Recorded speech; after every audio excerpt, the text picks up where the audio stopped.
J'ai vu la chose, mon corps. Je ne voulais pas entrer à l'intérieur. Il avait l'air terrible, comme une épave de train. Il ressemblait à ce qu'il était, mort. Je crois qu'il était couvert. La musicienne Pamela Reynolds est morte en 2010 à l'âge de 53 ans. Certains expliquent qu'elle serait aussi morte une première fois à l'âge de 35 ans pendant une opération au cerveau. Le plus troublant, c'est que cette première mort ne l'a pas empêchée de percevoir tout un tas de choses. Entre autres, elle a décrit la scie qui lui a ouvert le crâne. Elle a rapporté les paroles d'une cardiologue. Elle a entendu la chanson Hotel California qui était diffusée au bloc. Vous voyez ce qu'en dit par exemple l'anesthésiste Jean-Jacques Charbonnier. Ce seul cas de mort cérébrale provoquée et scientifiquement prouvé devrait être suffisant pour démontrer qu'une conscience est encore possible après la vie. Pourtant, il faudra certainement encore attendre de nombreuses années avant de pouvoir briser l'omerta qui interdit de faire circuler cette information jugée scandaleuse. Et si on essayait de comprendre ce qui s'est passé ce matin d'août 1991 ?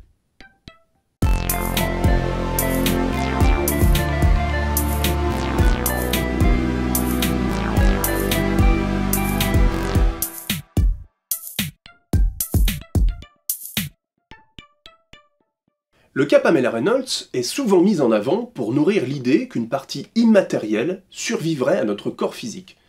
On appelle cette idée le survivalisme. Quoi ? Tu serais pas un peu en train de te mélanger les pinceaux, là ? Oui, alors on ne parle pas de ce survivalisme-là. Dans le modèle survivaliste qui va nous intéresser ici, le cerveau ne serait pas l'organe qui produit la conscience, mais il serait un récepteur de conscience. Pour reprendre une analogie de Mario Beauregard, un neurobiologiste survivaliste, le cerveau serait comme un poste de radio. Sa destruction n'empêcherait pas l'émission de continuer.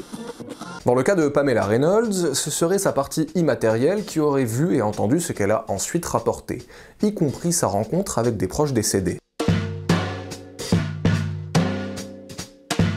L'histoire de Pamela Reynolds nous est rapportée pour la première fois en 1998 dans le livre Light and Death écrit par Michael Sabom, un cardiologue d'Atlanta. Michael Sabom a aussi été un des fondateurs en 1978 de l'Association internationale pour l'étude des états proches de la mort, l'IANDS.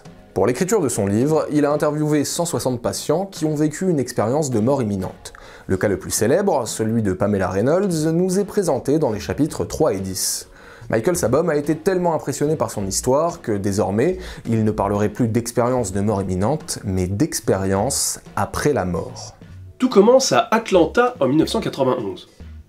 Pamela Reynolds ressent de violentes migraines. Après consultation, on lui diagnostique un anévrisme au cerveau, sur le tronc basilaire. Dans son cas, l'anévrisme est tellement gros qu'il risque à tout moment de se rompre. Pamela se prépare déjà à mourir quand sa mère entend parler d'un chirurgien de Phoenix qui sait opérer les anévrismes géants. La star mondiale de la neurochirurgie. Mais tu serais pas en train de parler de Robert Spetzler ? Lui-même. Pamela Reynolds prend le chemin de l'Arizona, où elle est prise en charge au Barrow Neurological Institute. Robert Spetzler y pratique une procédure connue depuis la fin des années 50, mais dont il est un des spécialistes mondiaux, l'arrêt cardiaque hypothermique, aussi surnommé standstill. Pendant le standstill, le sang du patient, en l'occurrence celui de Pamela Reynolds, est refroidi jusqu'à une température de 15,5 degrés. Dans cet état, le cerveau peut être privé de flux sanguin jusqu'à 1 heure sans dommage notable. Une fois le cœur de Pamela arrêté et sa tête vidée de son sang, son anévrisme se dégonfle et il peut être retiré. À ce moment précis, non seulement l'électrocardiogramme de Pamela est plat, mais son électroencéphalogramme aussi. Je laisse Jean-Jacques Charbonnier vous raconter la suite.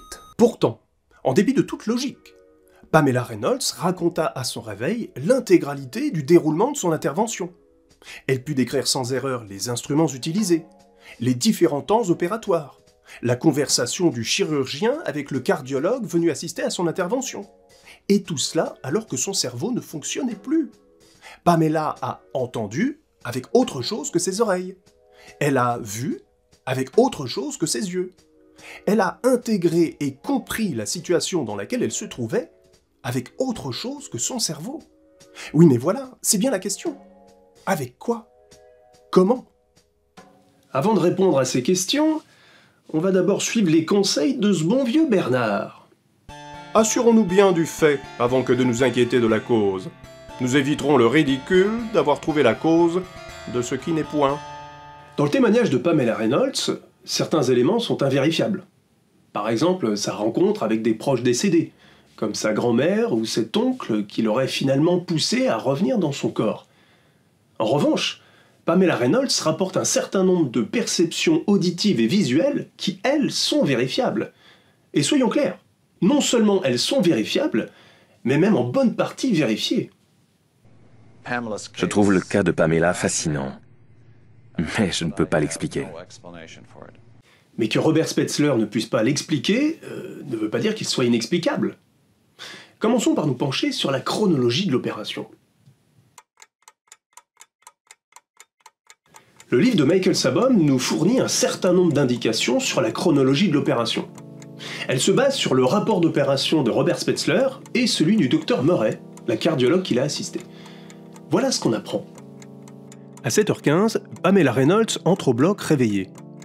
Entre 7h15 et 8h40, elle est endormie et montée sur la table d'opération. Ses yeux sont maintenus fermés avec du ruban adhésif. Elle ne peut donc rien voir du tout. Son corps est instrumenté en de nombreux points pour mesurer ses constantes. Entre autres, des électrodes sont placées sur sa tête pour mesurer l'activité du cortex. C'est l'électroencéphalogramme. Des écouteurs sont placés dans ses oreilles. Ils émettent des clics de 100 décibels et servent à mesurer l'activité du tronc cérébral. A priori, elle ne peut donc rien entendre non plus. Entre 8h40 et 10h50, Robert Spetzler commence à inciser son cuir chevelu. Il perce ensuite son crâne, il le scie et enlève un volet osseux. Étrangement, Pamela Reynolds sera capable de décrire la perceuse, la scie et la boîte qui sert à ranger les lames. Pendant que Robert Spetzler commence à explorer son cerveau avec un microscope, le docteur Murray, la cardiologue, rencontre quelques difficultés. L'artère et la veine fémorale droite de Pamela sont trop petites pour supporter le flot important de sang qui doit aller jusqu'à la machine cœur-poumon, y être refroidi et en revenir. La cardiologue en parle à l'équipe et il est décidé d'utiliser aussi l'artère et la veine fémorale gauche. Étonnamment, après son opération, Pamela rapportera les paroles du docteur Murray. Robert Spetzler arrive jusqu'à l'anévrisme. Devant sa taille, il décide de démarrer la procédure d'arrêt cardiaque hypothermique. À 10h50, les veines et artères fémorales sont reliées à la machine cœur-poumon. La température de Pamela commence à chuter. À 11h, sa température est descendue à 25 degrés. C'est à ce moment que ses ventricules cardiaques commencent à battre de manière anarchique. C'est la fibrillation ventriculaire. À 11h05, son cœur s'arrête. Dans la foulée, son électroencéphalogramme s'aplatit de plus en plus et son tronc cérébral se manifeste de moins en moins. À 11h25, plus aucune activité n'est mesurée au niveau de son tronc cérébral. La machine cœur-poumon est alors arrêtée et la tête de Pamela est inclinée pour qu'elle se vide de son sang. Le docteur Spetzler peut alors retirer l'anévrisme qui n'est plus qu'un petit ballon vide. La machine cœur-poumon est ensuite rebranchée et le sang de Pamela est lentement réchauffé. L'activité de son tronc cérébral et de son cortex sont de nouveau mesurables. À midi, 2 chocs électriques sont appliqués sur sa poitrine pour faire repartir son cœur.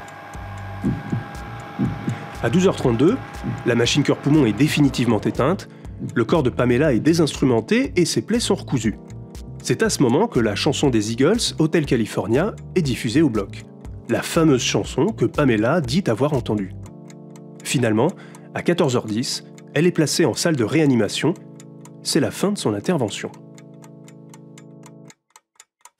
À partir de ces indications chronologiques, on est déjà en mesure d'affirmer que les perceptions vérifiables de Pamela Reynolds n'ont pas eu lieu pendant l'électroencéphalogramme plat, mais soit bien avant, soit bien après.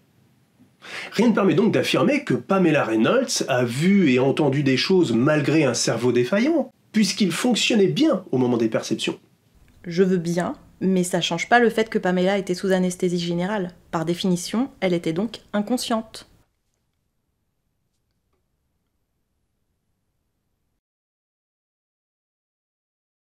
En 2010, dans sa dernière interview accordée quelques jours avant sa mort au journaliste Stéphane Alix, Pam Reynolds apporte quelques éléments nouveaux sur le récit de Michael Sabom.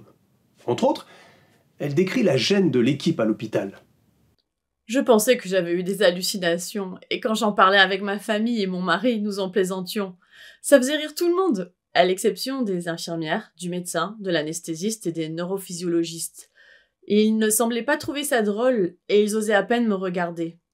En fait, ils savaient que je n'avais pas halluciné et que tout cela avait bien eu lieu. Jamais ils n'avaient entendu de choses pareilles auparavant.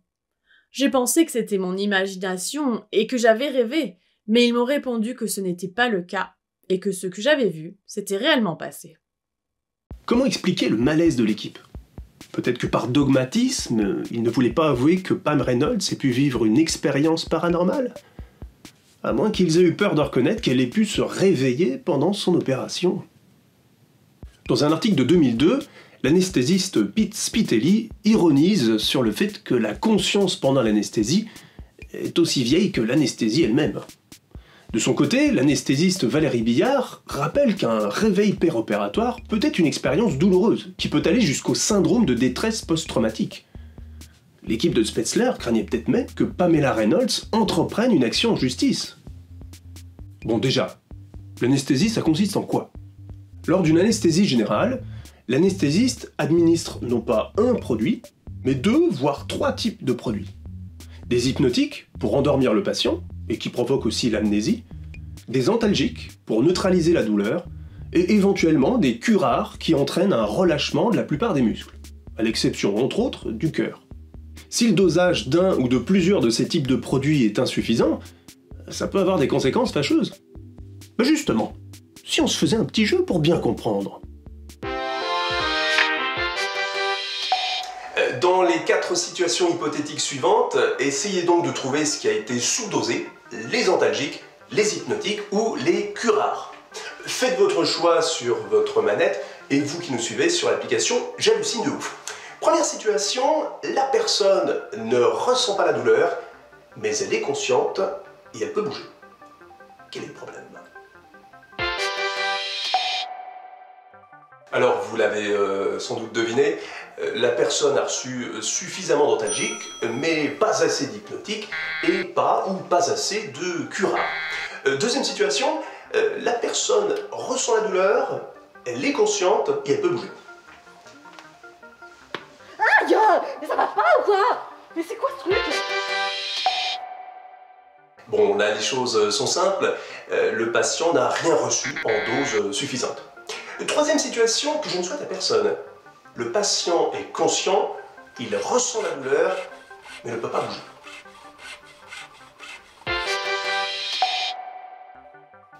Et oui, en effet, c'est ce qui peut arriver quand seuls les curares ont été administrés de manière suffisante.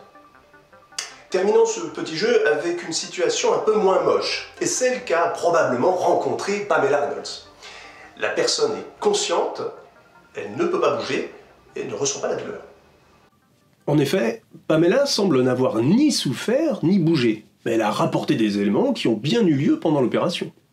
On peut donc supposer qu'elle ait reçu suffisamment d'antalgiques et de curares, mais pas assez d'hypnotiques. Pamela Reynolds aurait donc vécu un ou plusieurs épisodes de mémorisation opératoire. L'anesthésiste Georges Machour l'a défini comme un épisode de conscience pendant une anesthésie générale, accompagné d'une mémoire explicite des événements, c'est-à-dire que la personne est par la suite capable d'exprimer ce qu'elle a vécu. En 2004, Peter Sebel et son équipe estimaient que l'incidence de mémorisation opératoire était de entre 1 et 2 pour 1000, ce qui donnait quand même entre 20 000 et 40 000 cas chaque année rien qu'aux États-Unis. Dans un article de 2000, l'anesthésiste Mohamed Ghonaim note même que le risque de mémorisation opératoire augmente dans le cas où des curares sont utilisés, ce qui était le cas avec Pamela Reynolds. Mais il n'y a aucun moyen de se rendre compte qu'un patient se réveille? Heureusement, si. Mais comme le note l'équipe de Georges Machour, pourtant 20 ans après l'opération de Pam Reynolds, les différentes techniques électroencéphalographiques sont utiles pour détecter un réveil, mais aucune n'est complètement fiable. Autrement dit, un patient peut sembler inconscient, alors qu'en fait il est réveillé. Entre autres produits anesthésiants, on sait grâce à un article de 1988, écrit par Robert Spetzler lui-même, que lorsqu'il opère les anévrismes, il utilise du thiopental, parce que ce produit a une caractéristique intéressante, il permet de réduire l'activité métabolique du cerveau. Une fois qu'il est mis en veille, le cerveau peut mieux supporter l'ischémie, c'est-à-dire la diminution de l'apport sanguin artériel, qui est riche en oxygène. De cette manière, le cerveau est protégé. Sur l'électroencéphalogramme, cette mise en veille donne une image particulière qu'on appelle burst suppression. Sur l'écran, on voit alors une alternance de pics d'activité électrique, burst, et de longues plages de calme plat, suppression. Sous l'influence du thiopental, il est très improbable que Pamela Reynolds ait pu connaître un épisode d'éveil. Une question se pose donc. À quel moment de son intervention en a-t-elle reçu? On a la chance de disposer d'autres articles écrits par Spetzler et ses collègues Michael Lawton et Joseph Zabramski. Grâce à leurs articles, on apprend que la protection cérébrale par burst suppression est provoquée peu avant le refroidissement du sang, avant que la dure mer soit ouverte. À partir de ces informations, et bien d'autres encore, l'anesthésiste Gerald Worley, qui a étudié en détail le cas Pam Reynolds, arrive à la conclusion que si Pamela n'était pas sous burst suppression avant que son sang commence à être refroidi, il est tout à fait envisageable qu'elle ait été consciente pendant qu'on lui ouvre le crâne. D'autant plus qu'il faut encore attendre entre 7 et 22 minutes avant que le patient atteigne le burst suppression. Admettons que Pamela ait vécu des épisodes de conscience pendant son opération. Il n'empêche qu'elle a entendu plein de choses alors qu'elle avait un bruit assourdissant dans les oreilles. Comment est-ce possible ?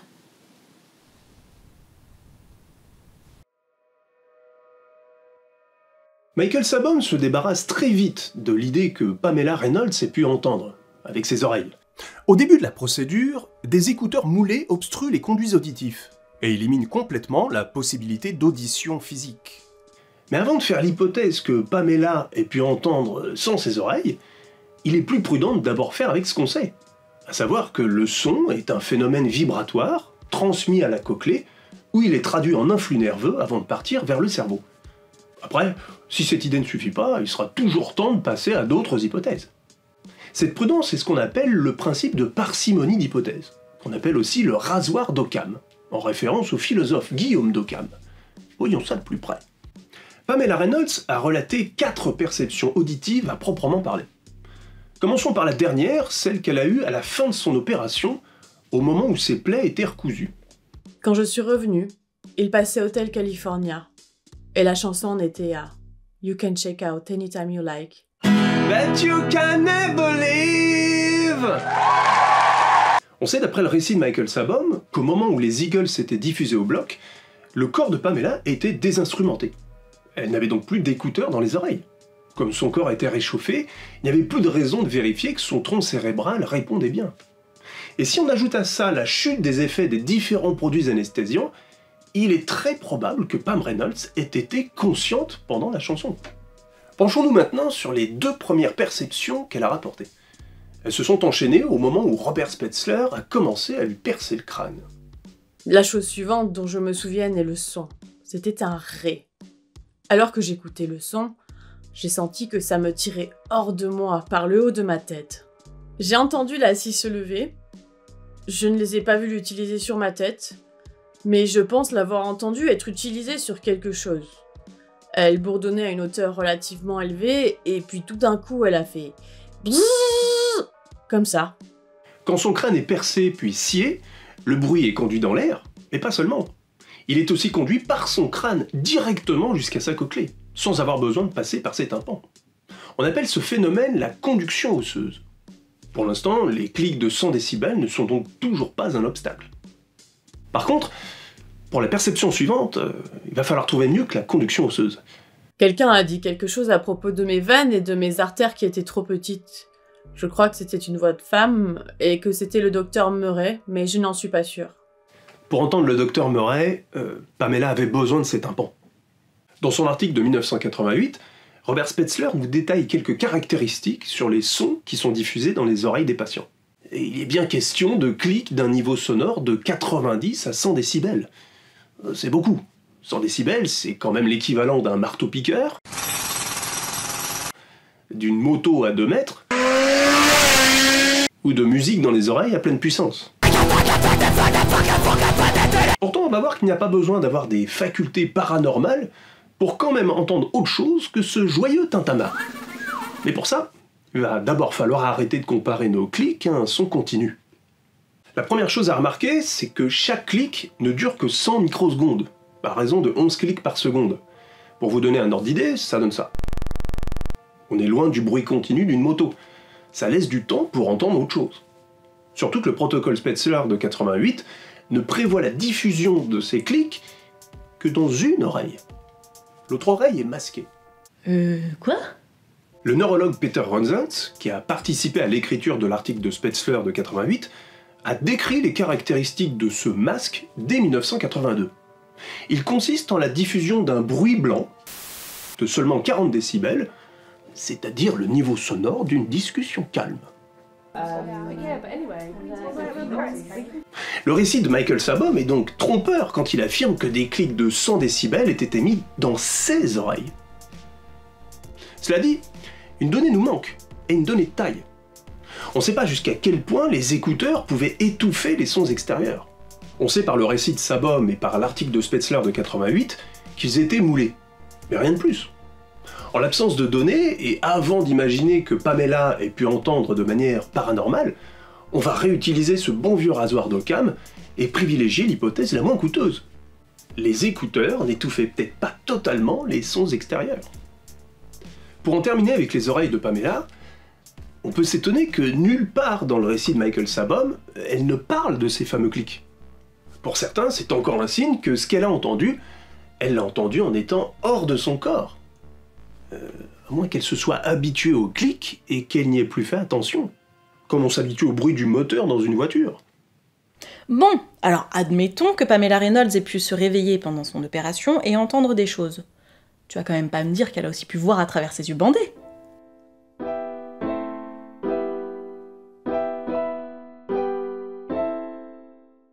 Pamela n'a rien pu voir, avec ses yeux. En tout cas pendant l'opération. Mais rappelons-nous qu'elle est arrivée au bloc réveillée. Elle a donc pu voir un certain nombre de choses avant son intervention. La physionomie de la pièce, des personnes présentes, quelques machines. Mais normalement, les instruments sont couverts avant le début d'une opération. C'est une question d'hygiène. Elle n'a donc pas pu voir la perceuse et la scie, par exemple. C'est sûr. Mais un patient est informé de ce qu'il attend, surtout quand l'opération est potentiellement mortelle. En 1991, le consentement éclairé était déjà une obligation légale en Arizona. Il n'est donc pas à exclure qu'à cette occasion, quelques instruments lui aient été présentés. Je n'ai jamais été aussi consciente de toute ma vie. Ce n'était pas comme une vision normale. C'était plus lumineux, et plus précis, et plus clair que la vision normale. Pourtant, on va voir que ces perceptions visuelles ne sont pas aussi précises que ces perceptions auditives.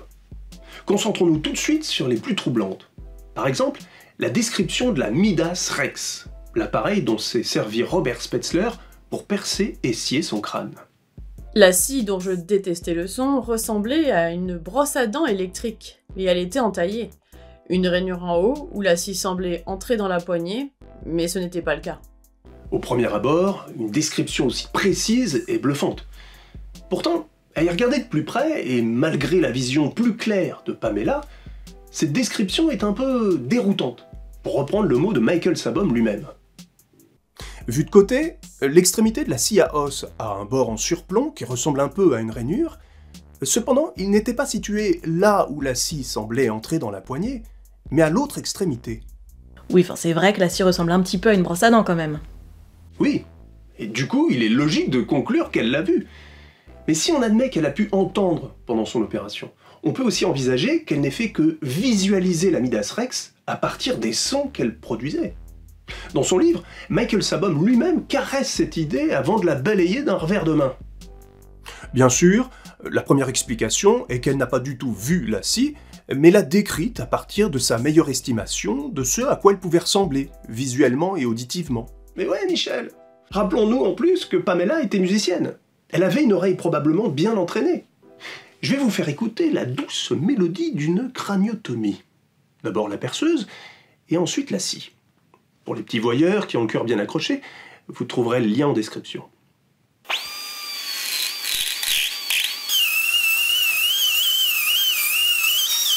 Vous avez pu entendre que les deux sons sont sensiblement différents. Avec son oreille entraînée de musicienne, il est probable qu'en entendant le son particulièrement aigu de la Midas Rex, Pamela ait visualisé quelque chose qui ressemble plus à la fraise du dentiste ou à une brosse à dents électrique, plutôt qu'à ce genre d'objet, par exemple. Toujours sur la Midas Rex, il est très étonnant que, malgré une vision très claire, Pamela se perde dans les détails et se trompe, mais ne disent rien de ce tuyau vert qui saute pourtant aux yeux.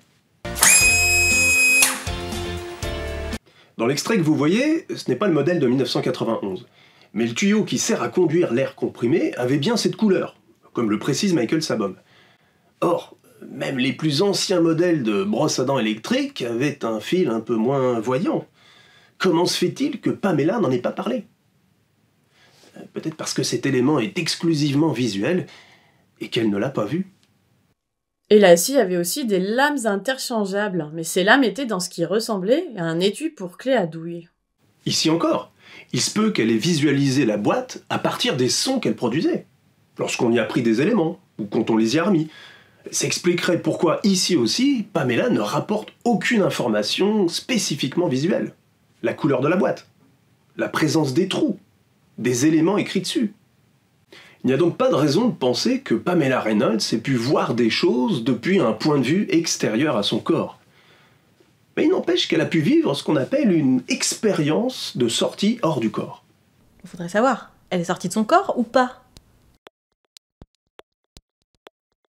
Le neurologue Olaf Blanke, le psychologue Nathan Fèvre et le neuroscientifique Sébastien Dieguez définissent l'expérience hors du corps comme une expérience pendant laquelle les gens semblent être réveillés et sentent que leur soi est situé hors de leur corps physique.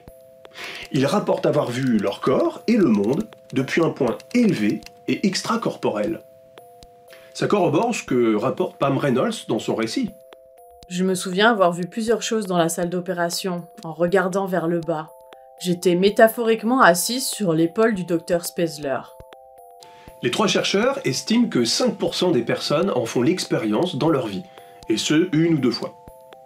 Dans un article de Nature en 2002, Olaf Blanke, toujours lui, montre qu'il est même possible d'induire des expériences hors du corps, en stimulant une région du cortex qu'on appelle le gyrus angulaire droit. En 2007, l'équipe de la psychologue Bigna Lengenhager s'est inspirée de l'illusion de la main en caoutchouc, pendant laquelle le sujet considère une fausse main comme la sienne. Elle a monté un protocole par lequel elle a réussi à induire chez des sujets sains l'impression que le corps virtuel qui leur était présenté était leur propre corps. Ces découvertes ouvrent des pistes de recherche prometteuses pour comprendre comment surviennent les expériences hors du corps, qui sont un des ingrédients qu'on peut retrouver dans une expérience de mort imminente. Autre ingrédient possible de ces EMI, la rencontre avec des proches décédés. J'ai remarqué que lorsque je commençais à discerner différentes figures dans la lumière, et elles étaient toutes couvertes de lumière, elles étaient légères, et la lumière pénétrait tout autour d'elles. Elles ont commencé à prendre des formes que je pouvais reconnaître et comprendre. Je pouvais voir que l'une d'elles était ma grand-mère. Je ne sais pas si c'était la réalité ou une projection, mais je saurais reconnaître ma grand-mère, sa voix, à tout moment, n'importe où. On ne dispose d'aucune donnée objective qui permette de replacer ce récit dans le temps de l'opération. Pourtant, Michael Sabom le fait commencer précisément au moment où le cœur de Pamela était arrêté et où son cerveau et son tronc cérébral étaient silencieux. Dans cet état, elle a rencontré l'expérience de mort imminente la plus profonde de tous les participants à l'étude d'Atlanta. On a ici de simples spéculations, comme un peu plus loin. Pamela explique qu'à un moment de son voyage, ses parents décédés l'ont nourrie et qu'elle s'est sentie renforcée. Eh bien, Sabom situe cet épisode au moment où le sang de Pamela a commencé à être réchauffé. Spéculation encore. Et il récidive à la page suivante.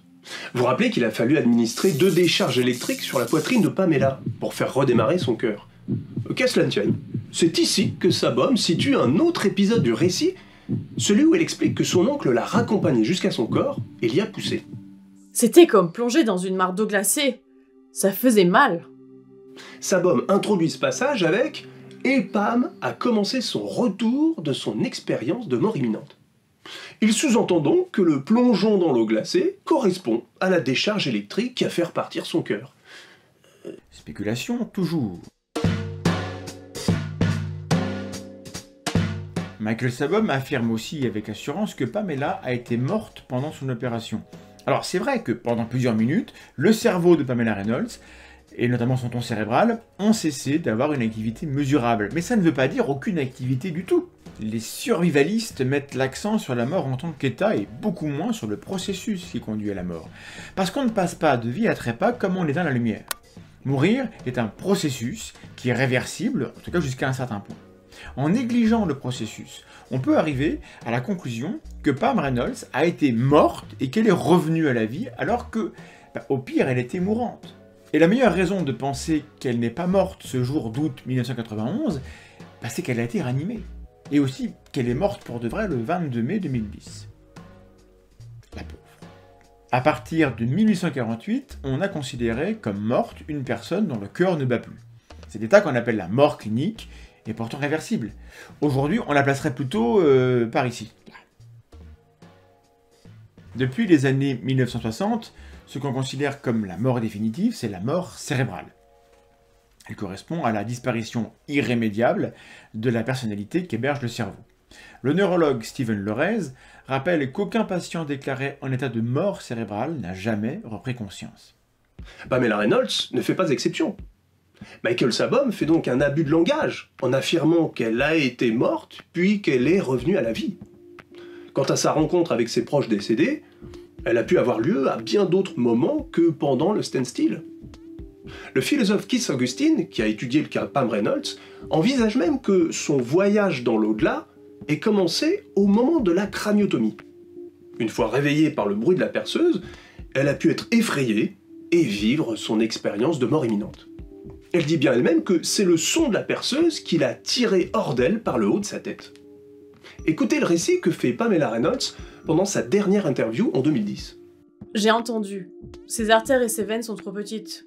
Et la voix du docteur Spezler répondre. Utilisez l'autre côté. À ce moment-là, j'ai pris peur car il s'agissait d'une opération du cerveau et je les voyais opérer au niveau de la jambe. J'ai eu peur qu'ils aient décidé d'opérer au mauvais endroit.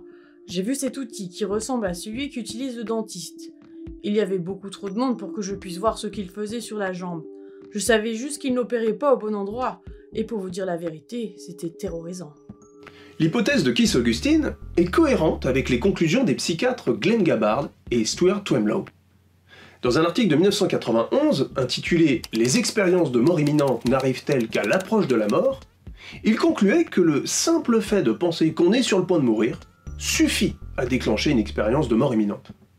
Un contexte menaçant pour la vie n'est donc pas une condition nécessaire à l'apparition d'une EMI.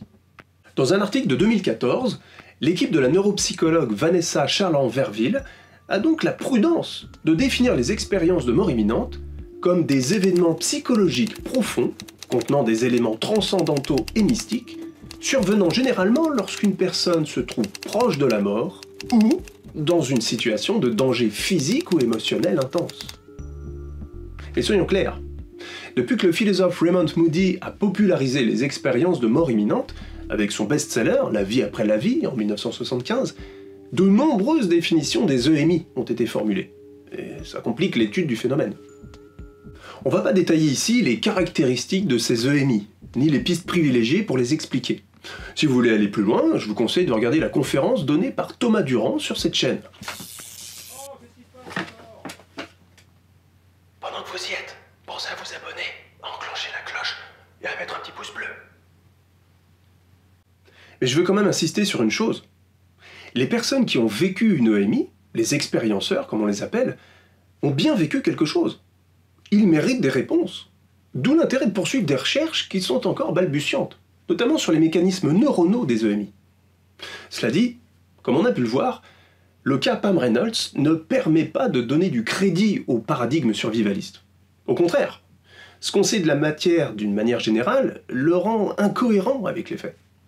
Pour citer Thomas Durand, dans son livre « La vie après la mort, une approche rationnelle », l'alcool et de nombreuses drogues provoquent des hallucinations. Attends, c'est bon, je vais le faire.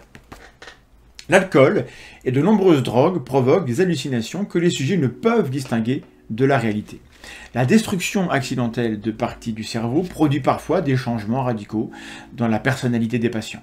Des maladies dégénératives, telles Alzheimer, détruisent lentement le caractère des gens, leurs souvenirs, leur goût, leur talent, et les transforment en quelqu'un qui n'est plus vraiment eux-mêmes. Et cela, c'est bien triste, mais ce constat est cohérent avec l'idée que le cerveau est l'organe qui produit la conscience.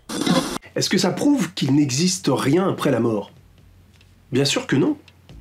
Et chacun est bien libre de croire au paradigme survivaliste, mais à condition d'admettre que ça n'a plus rien à voir avec la science.